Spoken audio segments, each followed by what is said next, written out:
There's a chart I saw recently that I can't get out of my head.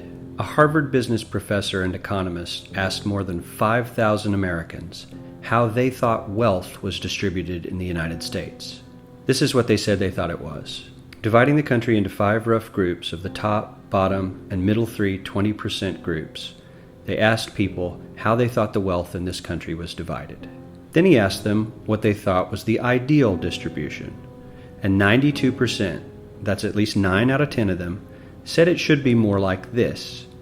In other words, more equitable than they think it is. Now that fact is telling, admittedly, the notion that most Americans know that the system is already skewed unfairly.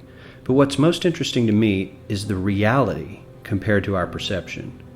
The ideal is as far removed from our perception of reality as the actual distribution is from what we think exists in this country. So ignore the ideal for a moment. Here's what we think it is again.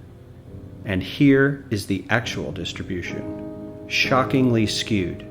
Not only do the bottom 20% and the next 20%, the bottom 40% of Americans barely have any of the wealth. I mean, it's hard to even see them on the chart.